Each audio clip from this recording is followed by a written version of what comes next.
Everybody, what is up? Alright, Nolan, you fucked it up. You fucked it up, Nolan. What'd I do? I guess we'll keep it. You made some rumbling around noises, but, that's cool.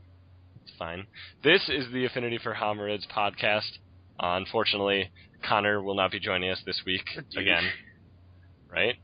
But hopefully we should be able to get him on next week. If not next week, we are definitely going to be doing some podcasts when we're all in town, and that'll be fun. So, I am your host, Aiden O'Connor, and with me I have... Nolan Neverly. And Jim Shoop. And we're still not going to talk about Commander in depth this episode, because Connor is not here, and he really wants to talk about it. But I think we should definitely talk about Commander's Arsenal. Yeah. So, the full list is released, yes? Yes, I believe so. I believe so, too. I'm looking at it on SCG right now. Okay, let me just find that real quick. 1 second. I found it, I got it. Okay. Alright, so, Commander's Arsenal. For those who don't know, it's a set sort of thing, one of their promo things. This one's for Commander, and all of the cards in it are beautiful new art. They're all foil, yes? Yes. Okay, so they're all foil. The non-full art commanders are foil, yeah. Okay, so yeah, they're all foil. They're all iconic EDH or Commander cards, and then you also have your oversized cards in Commanders. Which, did somebody have the list of the oversized ones that they can just read off easy?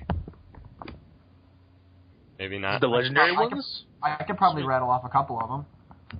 No, the oversized ones. They won't show up in the singles. Yeah, I know. It's I found it.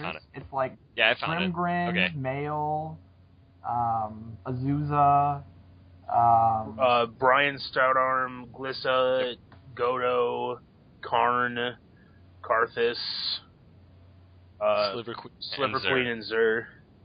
So basically, what this is supposed to do is this is essentially gonna be a one-time pick this up, get all of your iconic cards, and just kind of and also it's really good for pimping out a deck. Specifically, the cards that I think are the most insane are Duplicant is ridiculous. Yeah, that card's good in almost every deck. Yeah. Ristic Study is also very good. It's a very iconic blue card. Sylvan Library. And Scroll Rack. I know I'm excited. I need to get Scroll Rack in my EDH deck. Oh, yeah. I think Dragon Lair Spider might be a decent thing in that Thromok brew I had. Dragon Lair Spider... Yeah, he's not, that exciting. He's cool, don't get me wrong, but I don't know if he deserved to be in here. There are a couple questionable cards in here, Chaos Warp. No, that should definitely be in there. That card's one of Red's only good removal spells, trust me. Right. And then the Dio Chen, Artful Beauty. I'm not a huge fan, but apparently a lot of people play that as their commander, so whatever. Then we've got, Loyal Retainers is awesome. Mariah's Wake is always very good. All of these cards are incredibly good. You can find the full list on SCG, and I'm sure there's at least one other place that you can find it. MTG Salvation has it too. Yeah, I'll put a link in there for the people who don't know what it is, don't know the full list, as well as the oversized cards, which I think is cool. I like the fact that they're trying to, have these oversized ones, because it's just it's a little bit more pimp to your deck. I know myself, I just if I have a foil of a card, I'm yeah, okay, cool, I got it. But if I could just get Sasea in full size, oversized, then I would just have that sitting next to my deck, and that'd just be awesome. Yeah, you know why I'm buying this particular set? Full size Mail the Anima. The only reason. Yeah. Oh yeah, because you have the deck, yeah. Yeah, I'm so excited. yeah, it's pretty cool. I'm pretty excited. I think the price, as much as I don't like it, I think the price is actually like good. I think it is a good price. How much is it? Well, you said like $270, right? Let me see. Do they still have the thing on the front of SCG? No, it doesn't look. It was like but super expensive. It was really expensive, but I think that's warranted. To be fair. Well, like Chaos Warp Command Tower, or Chaos Warp was $12. Command Tower's $20. The Command Tower is a lot, even in just the regular version, and this one's a foil like promo. So yeah. Yeah, Degree of Pain, Desertion, $10. Yeah, like all of these cards, all these cards are quite a bit, and like. Yeah, it's definitely worth it. Like, if not only for loyal retainers, first of all, because that card is like insanely rare. It's $50. Yeah. Yeah, you won't find that card like anywhere else. So. Wasn't that from Portal 3? Yep, Portal 3 Kingdoms. That's where like they tried to do some really interesting stuff with like horsemanship, and also tried to like do functional reprints of cards. But they did not release it in America, I think is what the deal was. It was something like that. Like, they released it in English, but I don't know. Yeah. And I know I that don't know they the added, like, 5 modern, like, frames to, like, some of the cards. They added it to Desertion, Dia-Chan, and Loyal Retainers, Resisted, and Scroll Rack. So I bet, like, all these, like, little things just stacked up just to make this enormous. Oh, for sure. And I completely agree with it. I'm not sure if I'm going to buy the whole thing, or if I want to split it with you guys or something like that. Not sure. The problem is I need a lot of these cards. Like, I've been looking for a scroll rack and I need like all the good cards, which is why I just considered buying one for myself. Right. For me, it's more like I would want just library and scroll rack mostly. Yeah, those are the two that and I like, want. yeah, so that's gonna not work out. And Ristic Study, of course, because I love Zur. I can't think of anything I would want from this, personally. I don't know. Yeah. I mean, if they had an oversized Doran, maybe, because I would want to build a Doran deck, but I'm actually surprised they don't. Like, I feel like Doran would be included over probably Brian Stoutarm, if anything. Do you think that they, like, their decisions on the commanders, is there anything that you think you would change? And then, like, what do you think you would replace it with, like what you just said? Right. I definitely think Brian and Karthus and Grimgrin just don't really belong there, even though they're, like, old, iconic commanders. Like, they definitely, when EDH was first picking up steam, those were, like, very iconic commanders. Grimgrin, not so much. He's just, like, there because he's a zombie. Yeah. And if people want to build zombie tribal, he's there. So, but, like, yeah, Stoutarm and Karthus are, like, they're classic, basically. But if I were to cut those three, I'd probably put in Doran, and then I personally would like to put in Nicol Bolas. You think Nicol Bolas? Yeah, because he's the most iconic Elder Dragon. Yeah. And that's where the format started, with Nicol Bolas, whatever the rest of their names are. 1 second. The crazy pay this wedge to get your guy. Yeah, basically. Okay. Ones that we know for sure are Nicol Bolas, Chromium Ruel, Arcades Sabath, Palladium Moors, and Vivictus Asmati. I do remember Vivictus Asmati. He's probably one of the coolest names of all of them. I like Arcades Sabath, personally. Yeah. Like, all the ones that I think I would have replaced are already oversized. Like, I think they were trying to do, like, tier 1 generals with these cards, and I think that, like, given, like, that Kalia, and they even have, like, a new art for my Neoplasm down there, like, just all the... No, that's not new art. It's not a new art, or they just re-released it as a foil, then? No, it's just a foil, yeah. So now Connor can go infinite. We can flip the table, but at least this time it will be a foil. Yep. Yeah. The cards that like surprisingly, from what I can see, I don't think they actually have new art for any of these cards except Duplicant. Sylvan If Library I'm not was new art. mistaken. Technically yes, but it was there was an F&M promo that was that art. Sylvan Library, Command Tower. Oh, Command Tower, right? Sorry. It's just Command Tower and Duplicant. I'm pretty sure. Mind's Eye. What's the? I can't see the art for Mind's Eye. Yeah, neither can I. Oh, it must be on Salvation. Let me check. Yeah, it's just those.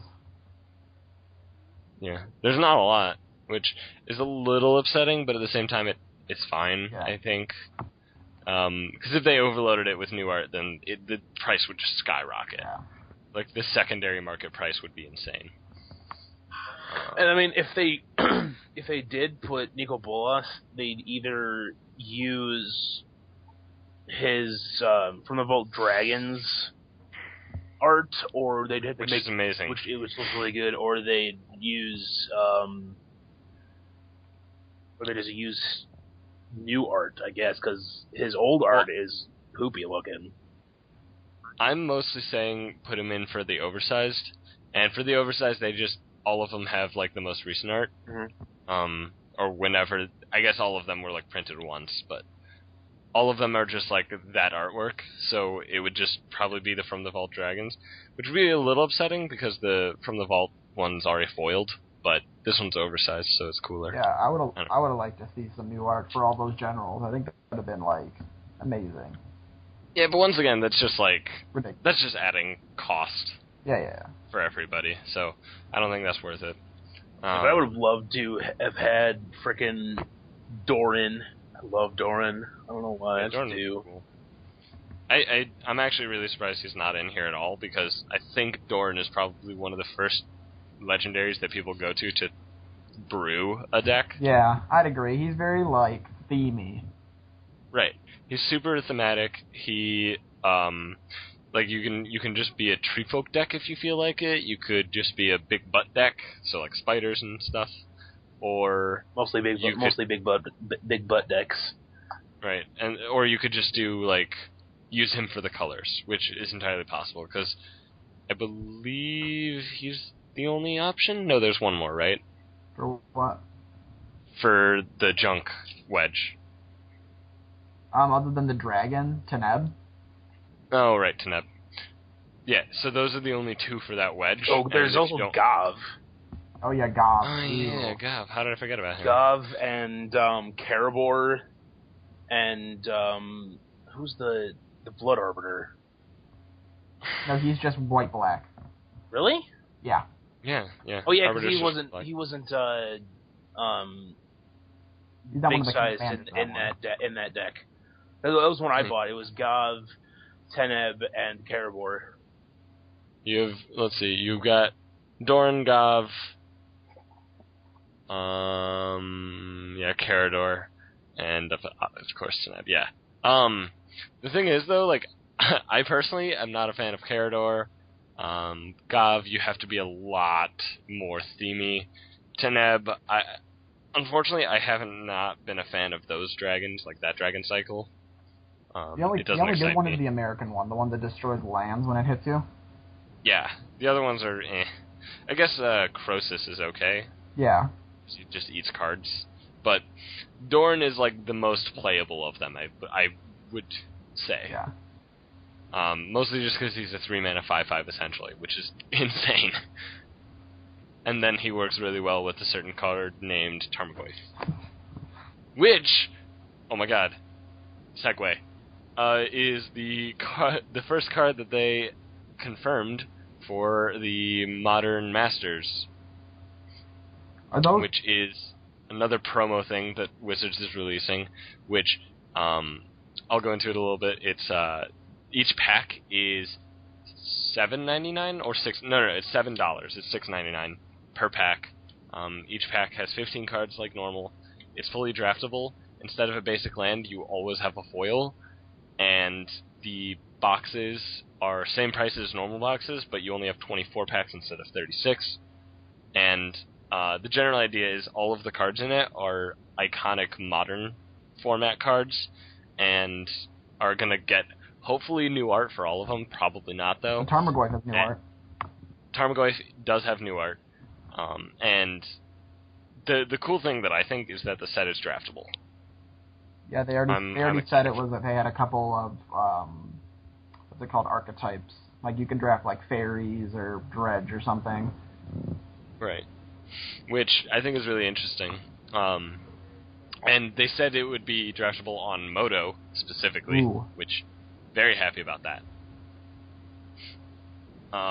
Yeah, I'm really excited for this. I've always been a fan of Modern, even though I don't play it like at all.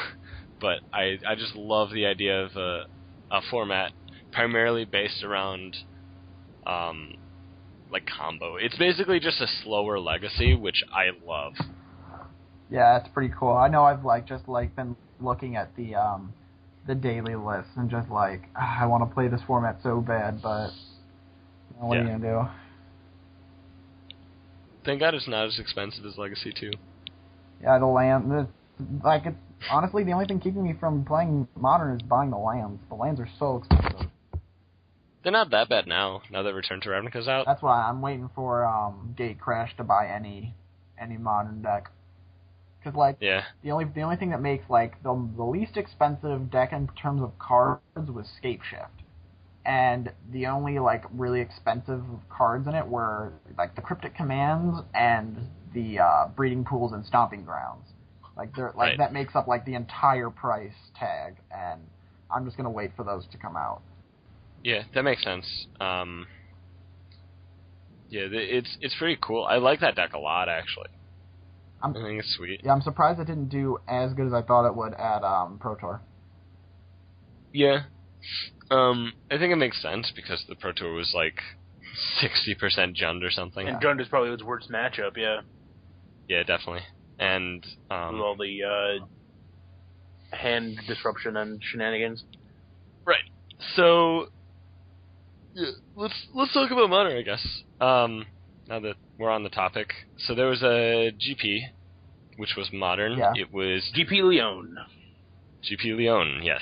And Jeremy Desani won. Sorry. Correct.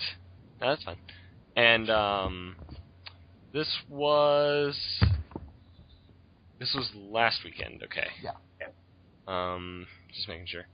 So the top 8 deck lists, things worth noting is that Splinter Twin is here. Yeah. Yeah, that's kind of cool. Yeah, I'm surprised that it's here because that's the sort of deck that I think just like dies in a Jund environment. We talked about it last week. Right. We talked about how bad it folds to like the spot removal and just like and disruption. Even with like it's still thriving with an uncounterable removal spell to both of your win cons. Like. Right. Like, well, let's see. Never mind. I was going to say, lol, Abrupt Decay, your, well, Pasture Might or Deceiver Exarch, so. Exactly. Yeah, and then, okay, so I guess I'll just list off the decks. We have Splinter Twin, we have the Goblin Electromancer, Pyromancer Ascension Storm deck, which I think is awesome. Then we've got Blue-White Tempo. Our kind of blue-white tempo, yeah. This one's pretty spicy. It runs a Baneslayer Angel. I love any deck that runs Baneslayer. It's just, that card is so close to my heart. And then we've got our robots, or Affinity as it is more, I guess, colloquially known. Yeah. Got a Master of Ethereum in there, too. Yeah, no, that's actually pretty standard in the robot stack. Really? Because I've seen lists that didn't run Master of Ethereum. Yeah, it's pretty standard. He's like, it's either you play a bunch of them or you play none of them at all. Like, I'm trying to think of the list I was seeing. Like, you either play like the Burn Galvanic last route, or you play the more like it's almost like a it's almost like a Merfolk deck where you just play a bunch of lords and get a bunch of counters on your guys and just beat the crap out of them. Yeah, this version runs 4 Thoughtcast as its only like real non-creature spell, Like, it obviously runs Mox Opal, Cranial Plating, Springleaf Drum, and then it runs 2 Welding Jars. But Thoughtcast is its only, like, spell. Yeah. Well, the only thing that features. doesn't go away right away. Right. And so, like, yeah, that's robots. Then we have actually a second robots deck. I think it's the same 75. Yeah, it's the same 75. It same has 60. It has one more Arc Thorn Ravager, one less Steel Overseer. Sure, and then the sideboard's obviously different, but for the most part, they're basically the same. Yeah. Then we have our very interesting bug control deck. This one's sweet. I like this one. It runs obviously the best removal in Abrupt Decay. It runs best hand disruption in Inquisition, and it just runs the best spells in like Snapcaster, Tarmogoyf, Vendilion Click, Dark Confidant, Deathray Shaman. Yeah. So that's cool. And I actually wanted to talk about a deck that a player named Lucas Bluhan was Blohan. I don't know how to pronounce his last name, but he was playing. He was playing that green-white deck that plays the Bloxodon Smiters and the Gilt Leaf Lieges. Those like anti-hand disruption cards. Yeah. So like when you discard them, they put them directly into play. He was playing like a green-white black Maverick deck. It was really cool. Yeah, it's very cool. I like that deck a lot. Alright, moving on with the top 8, we have Jund, of course, everybody's enemy. The enemy, as it were. This one is doing the classic Lightning plus Bloodbraid shenanigans. Of course. Standard. And then last we have our nice little pod deck. This one's cool, though, because it runs Commune with Nature. And it has snow-covered Forest Island Mountain Plains. Right, which I think is interesting that they accidentally have it in the other spells. Yeah. Instead of lands. But the cool thing about this deck is it kind of goes to the whole like craze about the Resto Angel Kiki Jiki interaction. Like when people first discovered that was a thing. Yeah. Like all of the pod decks became that. And this one is still that. But it runs like Eternal Witness. It runs Wall of Omens, which is cool. It runs a Spellskite main, a main Thalia. It's an all-around pretty sweet deck. I don't know. Yeah, I like it a lot. It's got actually a lot of different win cons, so like they can't like slaughter games you out of it just by naming like Kiki Jiki. I guess they can name Kiki Jiki, but then you can beat them down with like Resto Angel and. Well, they can't name Resto Angel because you still have Zealous Conscripts and Exarch. Yeah. So they have to name Kiki Jiki if they are bringing in slaughter games. Yeah. But even then, yeah, you just beat down. And it's really interesting. This deck only has one singular Kitchen Finks, which I think is wrong. Yeah, that card's so good. That's a card that you run 4 of in this deck, I feel. Because it's 2 pod activations, it's 4 life, and it's a potential blocker, or even attacker. And a Flickerer, and a copy, Right. So There's just a lot of stuff you can do. Yeah, it's really well. Really... I think the reason why it's a 1-of is because when you put it down and you pot it away for a Resto Angel and you blink it, like it's. I don't know. I feel like sure, but I think you want to be doing that more. You know. I feel like I agree, but I'm saying I think I can understand the reasoning behind it. Sure. I think for him it might have been more of just he needed room. Resto Angel target, or so he needed room for other things that he thought were more important for what he wanted to do. Yeah, I definitely agree with that decision. Oh my god, 1 second. Interruption.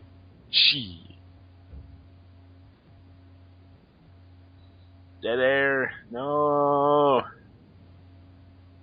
So, what do you think, Shoop? What do you think is...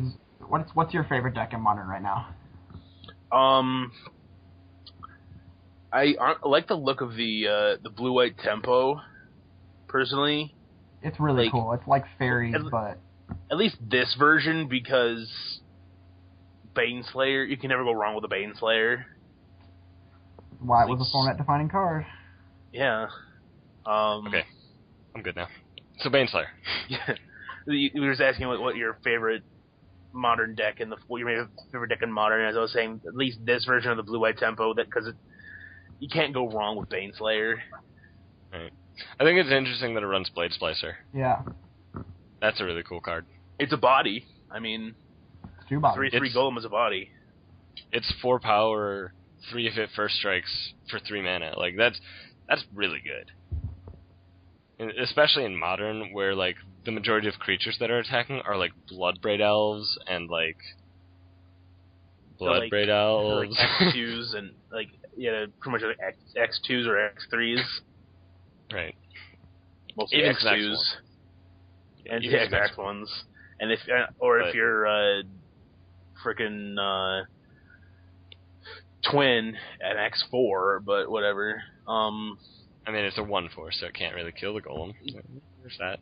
True facts. Yeah, I definitely really like the blue-white deck. I mean, obviously, I'm gonna go back and say Eggs is the best deck, but whatever. It's because you love combo and real men play combo. Real men do play combo. It's all about that Infect deck. That Infect deck is a masterpiece. That's what really surprised me with this top 8. There isn't the Infect deck. It's just not in here. That makes no sense to me. I think its bad matchup is the blue-white deck, though. It's the only problem. Right, but like, who was it? Hang on, I'm sorry.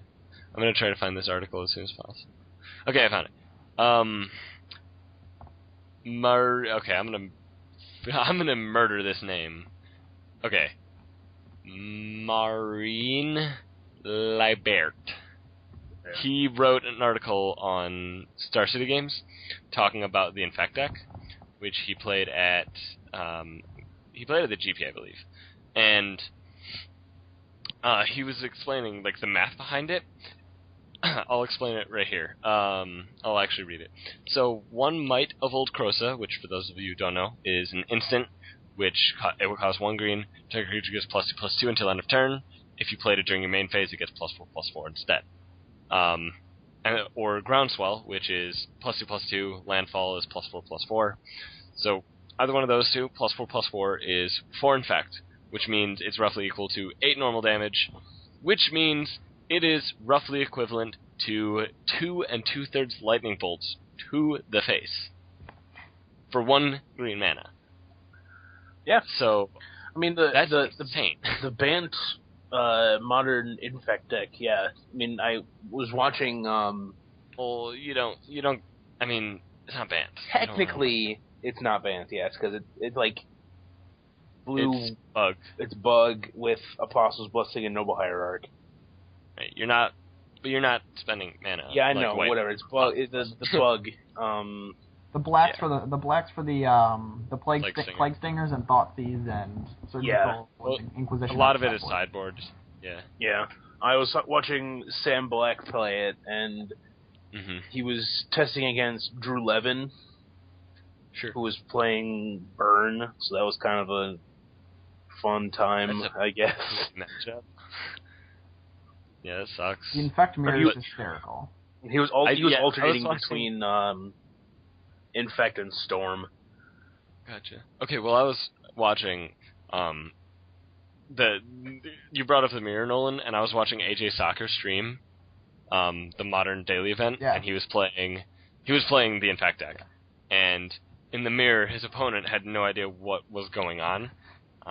He attacked a Glistener Elf at AJ's Glistener Elf, and then AJ blocked, and then the guy was like, okay, and he pumped it. I think it was a Groundswell. Yeah. And so AJ's elf died. Opponent passes turn. Oh, their elf dies. His elf dies. Yeah. And he goes, why did my elf die?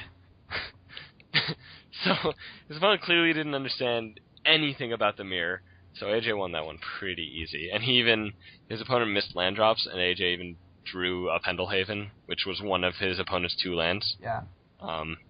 And being legendary, it basically just turned into Strip Mine, sorry. But yeah, the mirror is very interesting. It's actually like probably one of the most difficult matchups to play. Yeah. In Modern. I know it's basically dependent upon Pendelhaven and getting the Spellskite down as fast as possible.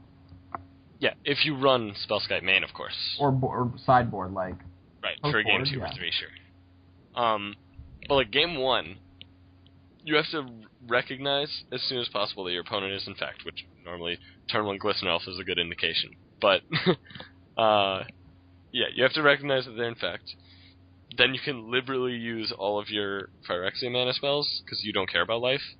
And then you can, from there, just, depending on who gets the creature down first, the other player's basically on the back foot, and they try to play the control. Yeah. But it's a really intricate, deck to play. A lot of people would be like, well, don't you just turn 1 Glistener Elf, turn 2 Groundswell, or Mutagrowth, kill them? It's like, yeah, that happens, but, that's not... It's a lot more intricate in the mirror because there's a lot more variables you have to deal with instead, right. when you're not playing with a goldfish. Exactly. And even if it's not the mirror, if you're against, Jund or whatever, you have to recognize, when you can throw pump spells down and when to play around removal and whatnot. Yeah. It's a very, very difficult deck to play, but it's probably the most powerful in Modern right now. It is.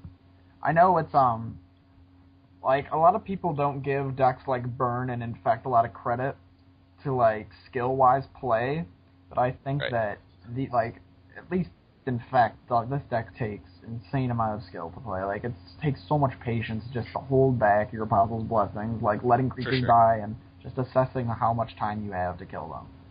If a guy like Sam Black, who is known as a really good Magic player, is playing Infect, there's probably something going on there. Right. Yeah, and in the dailies, Infect has been placing pretty insanely. It's just been tearing down all of the dailies. There's been at least 3 in every single daily since the Pro Tour. Yeah. Speaking of dailies, did you know that they're taking away the dailies? The daily reporting thing for the mothership? They're taking that away. I did not know that. Yeah, they're taking it away because they're saying for standard that it's stagnating the metagame because you're allowed to copy the best deck list. So everyone's just playing the same deck. Why would they do this? Oh my god, I didn't actually know this. Yeah. So, they were talking about it on the, on Star City. They were talking about it on the premium side, on the Above the Curve, which is it's like the sports center of Magic now. It's hysterical. Yeah, I watched the first episode and I enjoyed it quite a bit. I'd recommend watching it to anyone listening. High horses in your SCG premium. It's pretty cheap. I know, I just haven't gotten around to getting it yet. I honestly... Star City Games. Just buy it, buy it for whenever a new set comes out. So that you get, access to all, the analysis. I think I found it really interesting. I liked it a lot. I think the playtesting sessions alone are worth the money. Yeah. Watching the Brad versus Jerry. Yeah. So anyway, back to, the dailies. They were talking about how... There was, 2 sides of the argument where if Jerry Thompson was talking about how if I go on to, the daily... if I go and I see, if there's no dailies, then I'm just gonna go and play the best deck every week instead of looking at these brews and seeing what people are trying. And I think that there's some merit to that argument. I know that when I go on the mothership to look at different decks, I try and find the most interesting deck. I know I've been just straight scrolling through the dailies every day, just looking to see what plays. I definitely do the same thing. I'll be like, oh, Jund, don't care. Yeah. And then I'll be like, wait a second, this deck is playing Surging Sentinels. Yeah. I gotta look at this, so, something like that. And I think that's why they should keep it. Wow, that really sucks that they're taking it away. I can understand for Standard or Return to Ravnica block. Yeah. Because, it's definitely stagnating. Because those are Standards being flooded with Bant. Standard is mono Bant. That's... And then, occasionally the mono red deck will place because it's just got some lucky wins or whatever. Some good draws. Yeah. But it's pretty much all Bant and Standard. And then, block is just Selesnya. Just straight Selesnya all day, every day. So do you think that with the removal of the daily like reporting list, do you think it'll like make people brew more, or do you think people will just like try and stick with the list that they have now and never try and innovate ever again, just because of like the loss of this? I think a good number of people will stick with the list that they currently have because they'll be like, well, I don't see anything beating this right now, so it'll be good enough. But I also definitely see a certain amount of people, like a certain group of people, which would include me, to just try to take this opportunity to brew a sweet deck and just, like, take down the dailies every single week, and, like, every week you play new people and they just...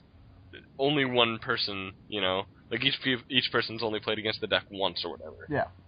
So then nobody realizes that it's actually a force in the metagame. Real quick, I'll be right back. Okay, if you could mute your mic. Yeah, I'm going to, so be right back. Okay. So, yeah, I definitely think that this is a great opportunity for brewers.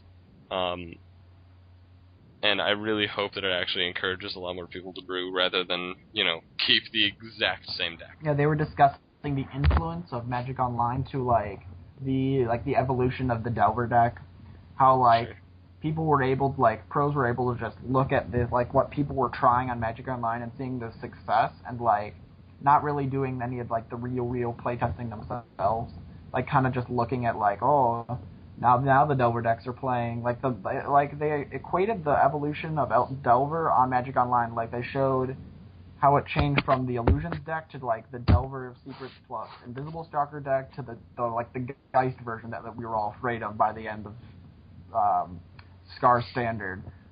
And like I thought it was like a real interesting point how they made that that connection. It was really weird.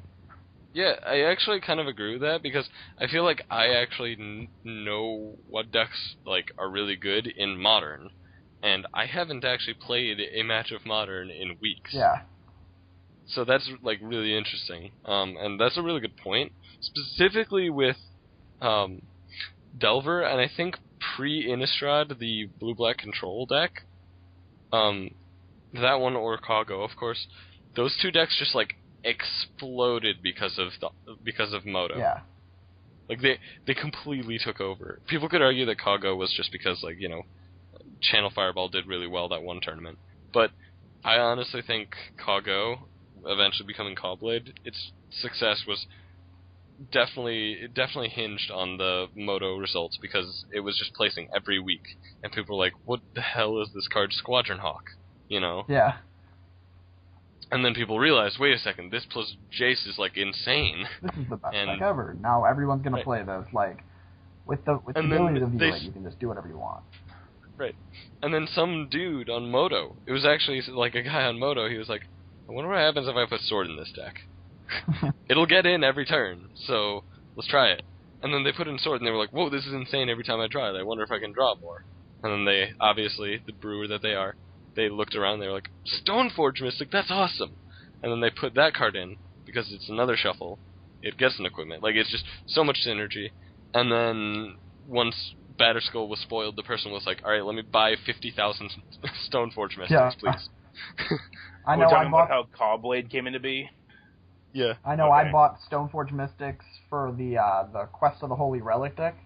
At like, I bought them at like $1 a piece, and then I ended up trading them away at like $25. It was awesome. Yeah, and so that just kind of shows how Moto like influences the mostly Standard because while I agree it does influence Modern a good bit. Modern is a much more difficult format to crack than Standard, because in Standard you've got a finite number of cards, a finite number of interactions. Like Modern, you essentially have infinite. You've got enough sets to just consider every single card. Yeah. And I think that's why Modern is gonna, no matter if they post results or not, Modern will still thrive as always, as well as obviously Legacy and Pauper. But Standard and Return to Ravnica block are gonna, they're definitely stagnating right now. I agree with that completely.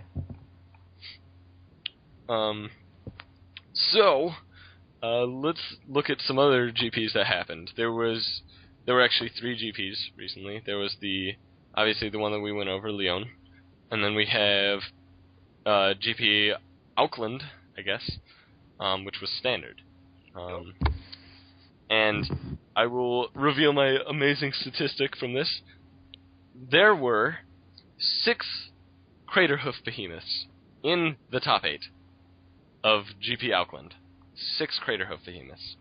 So, you know our comment about... Over 4... Was it 4? Well, and also this is main deck. This is main deck also. I did not include the sideboard cards, which I believe there is more in the sideboard. But yeah, there's 4 fright decks, and I believe I pretty well predicted last week that Craterhoof is going to get the job done. It's a sweet card. Definitely a sweet card. Yeah, it's pretty insane. So the Frights decks are pretty straightforward. Obviously, Angel Serenities. Like the first one is 4 Angels, a Craterhoof, and a Gristlebrand as your reanimates. The next one we've got 3 Angels, 2 Hoofs, and that's pretty much it. Next we've got 4 Angels, 1 Grizzle, and then we have some interesting spice in 1 Olivia, 1 Gerard. And then the last one, we have 3 Angels, 3 Hooves, and then a little spice in 2 Tristanis. I really like Tristani with the Thragtusk. Mm-hmm. This is a very cool interact. Suddenly 1 billion Thragtusk tokens. As if you wanted to make games go even longer. Exactly. So, what's really interesting, and I absolutely love this. So, at our local game store, there's this kid, who we all call him Santana, and so he's 1 year older than Nolan and I, so he's Shoop's age, and he was going around when Dark Ascension came out, and he was going, so hey, anybody got some seances? I feel like this card's gonna go up. We're like, haha, you're funny, that's never gonna happen, lol, it's bad, ha. You're silly, Santana, you crazy. I do happen to see 4 seances in Dylan Brown's GP Auckland top 8 Fright stack. Yeah. So, let's talk about that. I'll explain exactly why Seance is in this deck, and then you guys can try to, elaborate if you feel like it. So, Seance, what it does is it's a 4-mana enchantment. At the beginning of each upkeep, not just yours, you may exile target creature card from your graveyard. If you do, put a token onto the battlefield that's a copy of that card, except it's a spirit in addition to its other types. Exile it at the beginning of the next end step. So, unfortunately, it does not have haste, so you cannot use this to, reanimate, Grizzlebrand and just get in there. But, you do get the end of the battlefield effects, and it can be on your opponent's turn. So, why this is insane is cards that enjoy entering the battlefield in this deck include 3 Angel of Serenity, 3 Centaur Healer, 3 Craterhoof Behemoth, 4 Thragtusk. Craterhoof Behemoth does have haste. That's kind of the nut. Like Seance essentially is like another Unburial Rites that can target frickin' Hoof or Tusk or even Angels. Also, I'm not finished. The deck has, in the sideboard, 2 Zealous Conscripts, 2 Acidic Slimes, 2 Angel of Glory's Rise, and 3 Restoration Angel. What is it? Every single card. What is Angel of Glory's Rise? Angel of Glory's Rise is the sweet tech against zombies, but I'll go into that in a bit. What? Basically, the best part about this deck is that Thragtusk, when it gets exiled, you give it 3/3 Beast, because he's Thragtusk, and he's awesome. And you can do this on your opponent's turn, too, with, Angel of Serenity, so you have a blocker, and then you just unsummon 3 dudes. And you can do this on your turn with Craterhoof once you've assembled a large enough creature count to just Alpha Strike. You do that with...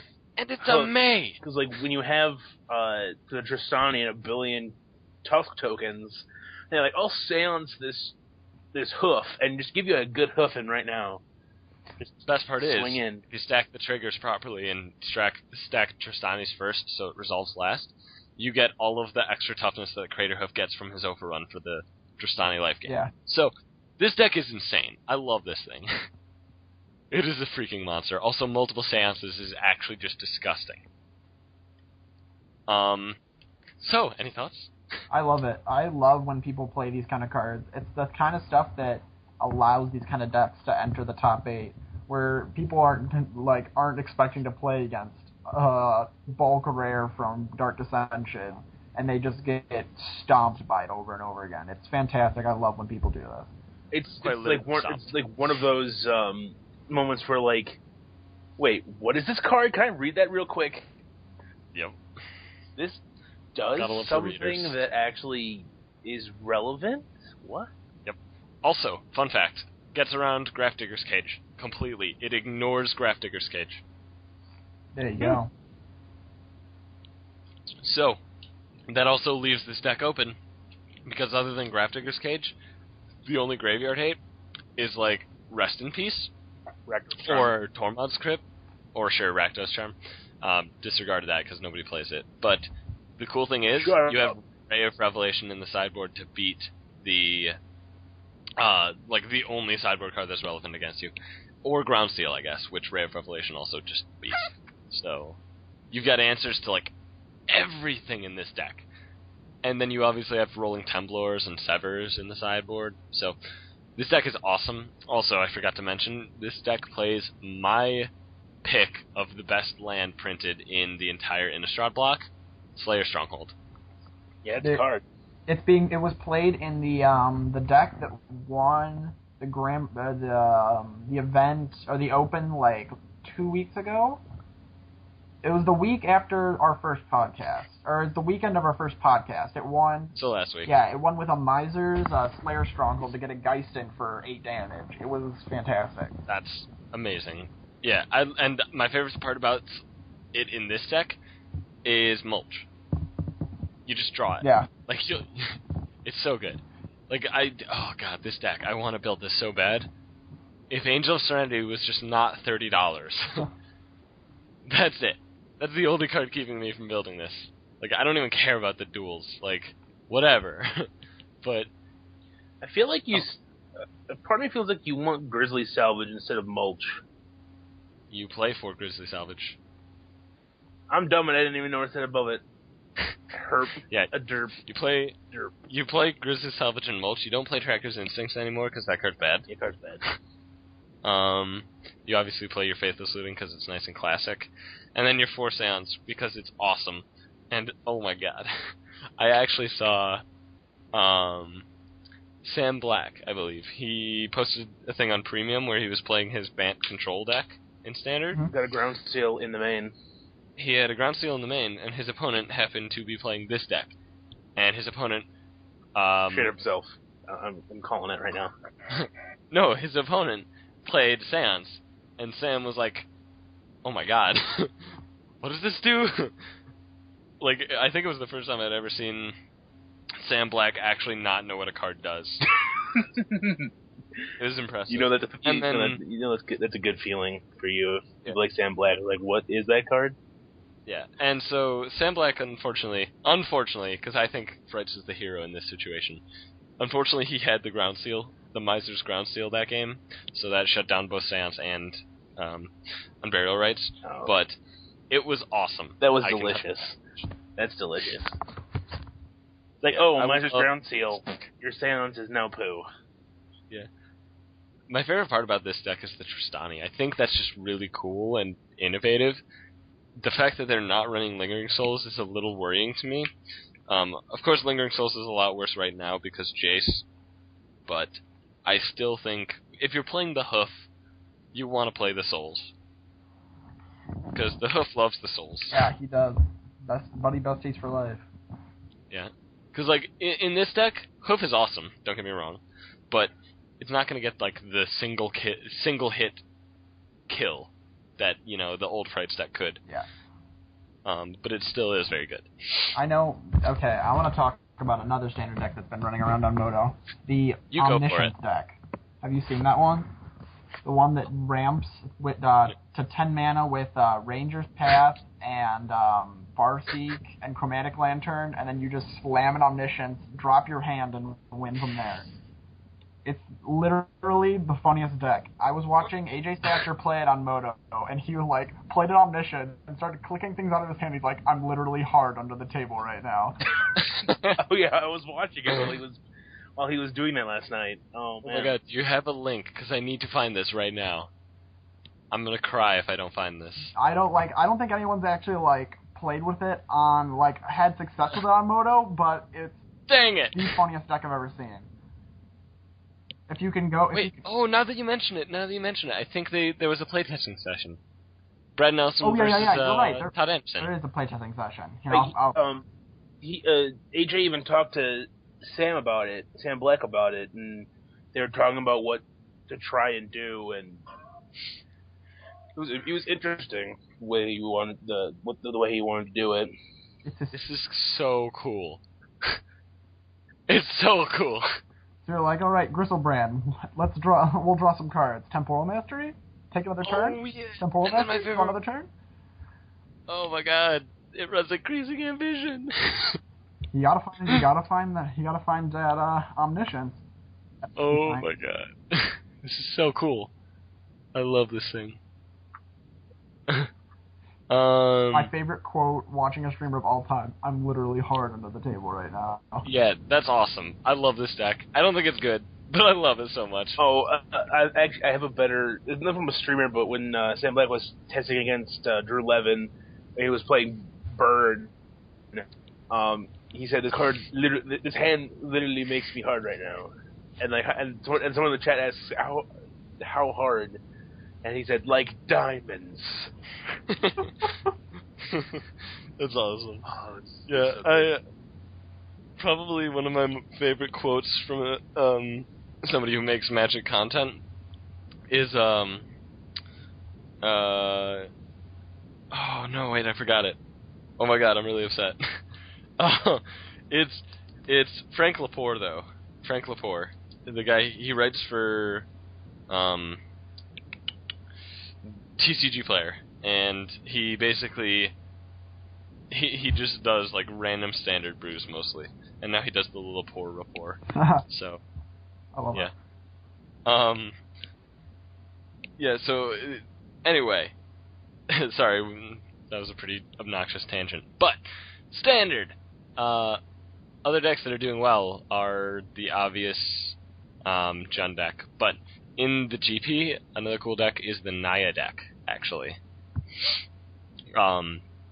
This one plays your Bonfires, your classic Bonfire of the Damned, which I find it really cool. This is just me being weird, I guess.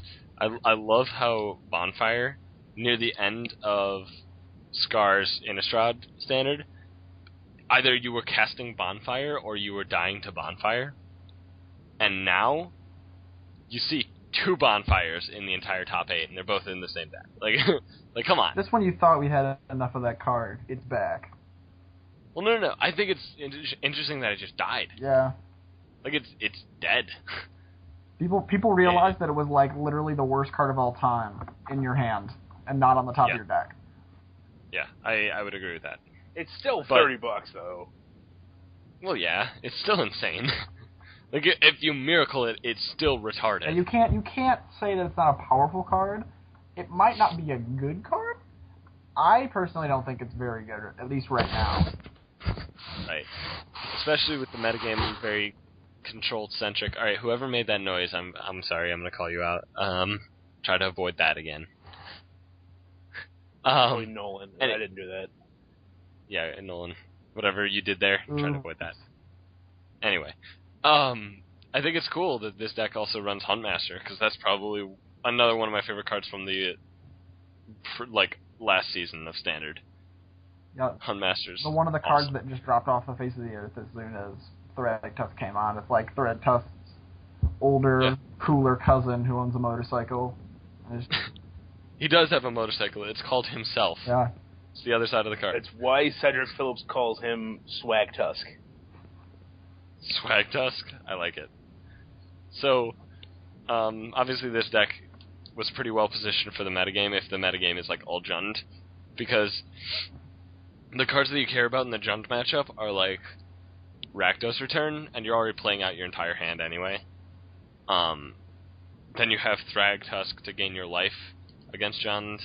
You've got your O-Rings to deal with the hard-to-remove creatures like Olivia and whatnot. Yeah.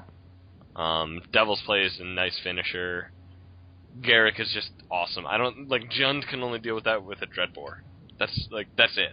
And wasn't that deck even playing, like, Faith Shield out of the sideboard or something for Dreadbore? Maybe I'm thinking of the green-white deck. Yeah, I don't see a Faith Shield. Alright, I'm just thinking of the green-white deck that plays Faith Shield out of the sideboard to save their Garricks. Yeah.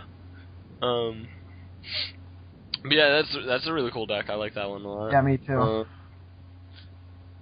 Then we have, once again, the deck that can't win. Except this one's playing Entreat the Angels. Thank God. This one can actually win. Right. I was looking at it and I'm like, wait a minute, no creatures, 4 Jace, 2 Tameo. How is this guy gonna win? Oh, 4 Entreat the Angels. Okay, I'm there now. I just assume it runs Entreat always. That's why last week on the deck that I pointed out, the deck that can't win, like that really took me off guard. I was like, wait, how does it win? It literally couldn't win. Where in the world? Well, it could. It was just like really, really, really difficult. The ultimate Jason Steele with their win con. Yeah, you basically make the game last like 30 minutes. Game, not match. Game. Then we have our USA tempo deck over here, running Thundermaw Hellkites, of course. My favorite. This is my favorite deck of the new format.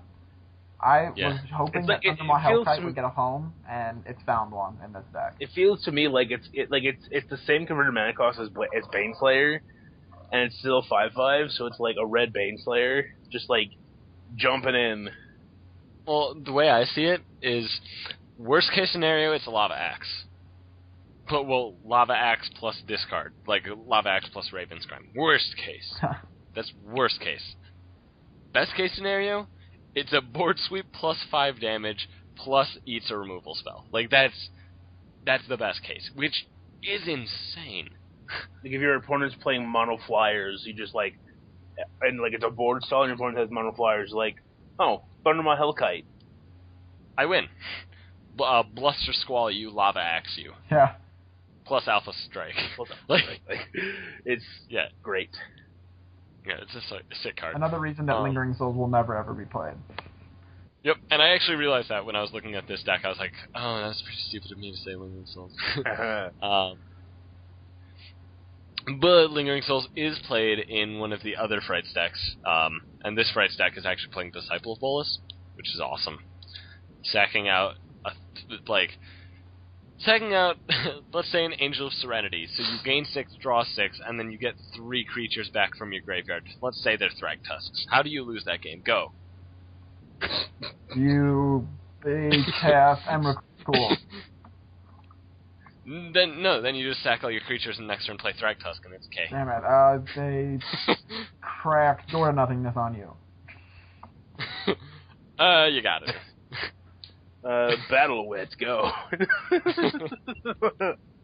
Well, then you just race them. It's not a big deal. I want a Battle of Wits. I think if any format is going to have a Battle of Wits deck, I think it'll be the Return to Ravnica X standard. I think Gatecrash, once Gatecrash is out, Battle of Wits is actually going to exist. It'd be good for Josh. Oh, God. Oh, man. Yeah, it would. Shut up. I hated that. Like, just, Shoop, don't say anything else. Shh. So, anyway, that's pretty much standard. Any closing remarks on standard? At the SCG Open in St. Louis, it's kind of was a blip on my radar. 9th place, Grixis Control. Interesting. Did it play Nicol Bolas? 2 Nicol Bolas. Me likey. There's a link for you guys. That's nice. 3 Rakdos Keyrune, 2 Desecration Demon, 3 Snaps, a Dissipate, 3 Forbidden Alchemy, 2 Negate, a Syncopate, 4 Think Twice, a Tribute to Hunger, Ultimate Price, Niv Mizzet, Olivia, All the Nico pingers. Bola, 2 Nico Play all the Bolas, pingers. and then Dreadbore, Mizia Mortars, Pillar, Sever. This deck is awesome. Like once they said, "Oh, Return to Ravnica," this is what I wanted to build. I wanted to build Grixis Control. Yeah. This looks so good. It's so cool. I love it. I like this deck a lot. And it placed really well. It was 9th place. I mean, to be fair, it's an SCG event. Like, not to downplay the deck's success, but like we've all seen what kind of players play in SCG events. Yeah. So, to explores. But yeah, I mean, it's cool. Don't get me wrong. I love this deck. It's awesome. I mean, I just thought you guys would appreciate this, like, random, out-of-nowhere Grixis. Yeah, I definitely appreciate the fact that the creature base actually looks like they threw darts at a list of all the creatures in Standard. Yeah. they're like, let's put it in Invisa. Already why not Olivia? I do love Desecration Demon, though. I'm surprised that card is not seeing more play. It's I'll tell you why, actually. like Persecutor, only not as good. You don't... Okay. Desecration Demon. It's cool. It's a 4-mana 6/6 flies. Yeah. First of all, it does not trample. Second of all, you allow your opponent the option to tap it. Gotcha. Which, obviously, like, everybody knows that's the downside. And everybody knows, like, oh, but then there's just an Abyss every turn. You don't want them to sacrifice a Thragtusk to it. That's true. Thragtusk is the best card in the format. And it's conveniently is the best card against Desecration Demon. So, meh. I think There's no room for Desecration Demon in the format, I don't think. And what would you play instead of Desecration Demon? Me? Nighthawk. I agree with that. Like, being able don't to even play have to think about it. Being able to play at turn 5 or turn 6 with or just dropping at turn 3 against a deck that just has no trouble, like, or just loses that deck. Like, that card just shuts down mono red. Yeah, it completely does. I mean, like, worst case scenario, they put a Searing Spear at it, but that's still gaining you 3 life. Yeah. That's pretty good against mono red, because a lot of the time their games just end with them, like, 0 cards in hand, 0 creatures on board. They just had to Alpha Strike into your board and, like, hope for the best. I also like the 3 key runes. Just like, okay, I can have a 3/1 first striker. Yeah. Whatever. I mean, this deck loves the fact that that key rune ramps and is a win con. That's very good for a non-green control-y deck. So that's sweet. So I've been drinking too much water. I'll be right back again. Okay. We don't have a lot of time left, actually. We're at an hour 2 minutes, so we're going to talk about the final GP, the third GP, real fast. So the third GP was GP Philly, and it was a limited GP, which was Return to Ravnica Draft. And the top 8 included Greg Smith, who drafted a very cool junk sort of deck, including Corpse Jack Menace and Vitugazi Guildmage as the 2, like, ringers, I suppose. Yuya Watanabe, who drafted a pretty straight up, like, Golgari deck. Yeah. I don't see any other colors. I guess he has Selesnya Guildgate for Selesnya Kirun. Okay.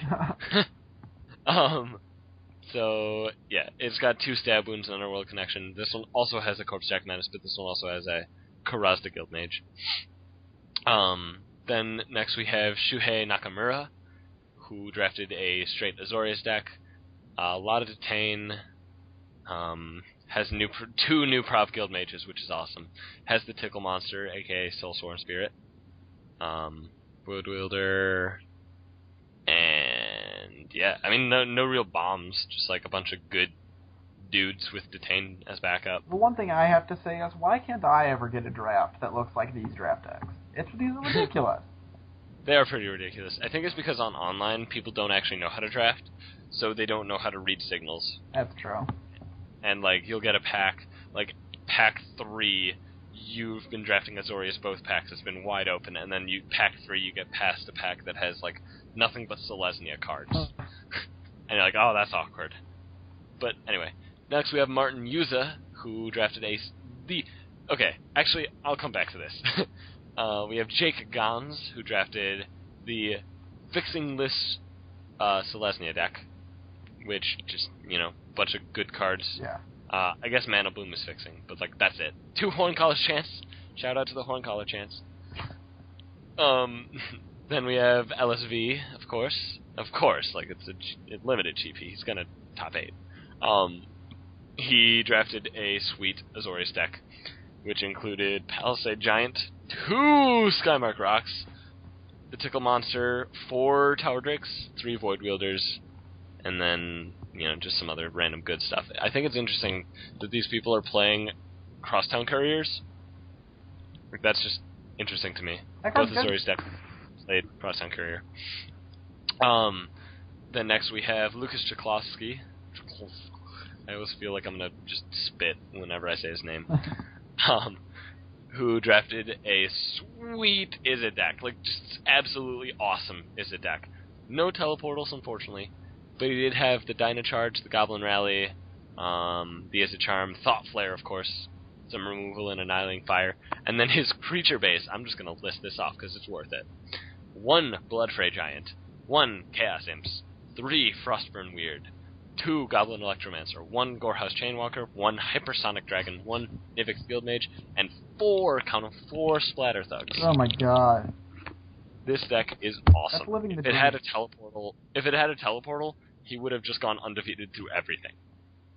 Just the 4 Splatter Thugs makes me horny. Right? Next we've got we have Harry Corvise, who seems to have drafted the all-color deck, because he's insane, and I agree with this decision. He has, for his, bomby cards, he has Azor's Allocateurs, Mercurial Canister, oh my god, something crazy's going on, Cyclonic Rift, and that's about it. Just a bunch of really solid cards in whatever color he feels like. The filibusters. The sick filibusters. All of the filibusters. So now, because I skipped over it, so maybe the suspense is built up for Martin Yuza's deck. He drafted a Rakdos deck, and I'm going to start it off. I'm going to list off the deck. He has 8 mountains, 8 swamps, 1 Rakdos Goatgate. His other spells, non-creature spells, are 1 Annihilating Fire, 1 Augur Spree, 2 Deviant Glees, 1 Explosive Impact, and 1 Traitor's Instinct. Creature base, 1 Carnival Hellsteed, 3 Dead Revelers, 1 Gorehouse Chainwalker, 1 Gutter Snipe, 1 Hellhole Flailer, 1 Rakdos Cackler, 1 Rakdos Ragemutt, 1 Rakdos Lord of Riots, 3 Rixmati Guildmage, 1 Spawn of Rixmati, 1 Splatter Thug, 1 Thrillkill Assassin. Let's just take a minute here. Let's take a minute. It warms the cockles of my cholesterol-encrusted heart. I don't think I could have said anything better there, and apparently somebody's dying outside my door, so I apologize for that background noise. But this deck is retarded. I can't think of any other way to describe it. If I could draft even just the 3 Rixmati Guildmage, I don't even need Rakdos, I don't need, the 3 Dead Revelers, or the Carnival Hellseed. I don't need any of that. If I could just draft 3 Rixmati Guildmages, I am the happiest human being alive. I know, right? That card is insane, by itself. Yeah, and then just to top it off, just the cherry on top, he's got Rakdos himself, Carnival Hellsteed, oh my god. This deck just, I don't even know. Words do not describe the justice that Martin Yuza has done. It makes me hard. Does that do it justice? And with that, I guess that's a pretty good note. I mean, we're at an hour 9 minutes. With that, I guess we'll lead to the end of the podcast, unfortunately, for this week. Closing thoughts. What do you guys think is going to take down the Open, Standard, and Legacy for this week? Troop, you go first. I need some time to think. It's standard, of course. Bands will do things because people don't have any imagination. As always, I want a random, red aggro deck, red something aggro deck to punch its way through. But probably, Bant, Frights, something like that. Hopefully, people see that this random Grixis deck, popped up out of nowhere and we're like, oh, maybe this'll do something. And... Yep. So, Legacy. Go! Go! Personally, Action. goblins. I like goblins. I like me some goblins. Alright. Nolan? I want one omniscience top 8. I want it first. Right. You want it first? You want Omniscience to win? Omniscience. First place. And for Legacy? Omniscience. I'm gonna go less creative and go Rug Delver. Okay. Fair enough. I think Standard is going to get taken down by Epic Experiment. You heard it here first. Epic Experiment. Yep. I'm not going to elaborate because that just makes it more entertaining. No, elaborate. Nope. And then Legacy is going to be taken down by High Tide. High Tide. Done. I like it. My predictions. I like that style. So, obviously both combo decks, but shh. Alright. Epic So, Experiment. with that, you guys can obviously subscribe here on YouTube. That would be cool. That'd be awesome. It definitely supports me, myself, and obviously supports us as a whole. Follow me on Twitter at twitter.com/smugface, SMUGFAEC. Do it. Follow me on Twitter at UberGooseUS, and then follow the podcast on Twitter, of course, at Affinity Podcast, I believe. At Affinity Podcast, I think? Or at Affinity For Homarids, is it? At Affinity Podcast. At Affinity Podcast, okay, sorry. I forgot. So, at Affinity Podcast on Twitter. The email is going to be affinityforhomarid, no S, at yahoo.com. And if you send us an email, we'll try and address any questions you have. Yep. And if the question is good enough, we could even bring it up in the next episode, maybe? We could have a mailbag segment, perhaps, if we get enough emails. So. And if you want to voice your frustrations about Connor pussing out multiple times... Being a pedo, even. We feel you, and we will definitely get back to you on that, because hopefully he won't be such a jerk and skip out on us all the time, but... I don't think he's being a jerk. I think he's just got other things. I'm being facetious, but... Obviously. So, anyway, thank you all for listening, and I hope you guys enjoyed, and we'll be back next week, same time. We record on Fridays, and that is all. Thank you. Same Homarid channel, same Homarid place. Adios. Okay, so, for the people who are wondering why this bit's here, I forgot something. Good job. I did say, what are the predictions for the SCG Standard and Legacy Opens? But I forgot the most important thing, somehow. Predictions for GP Chicago. Oh, yeah. Forgot about that.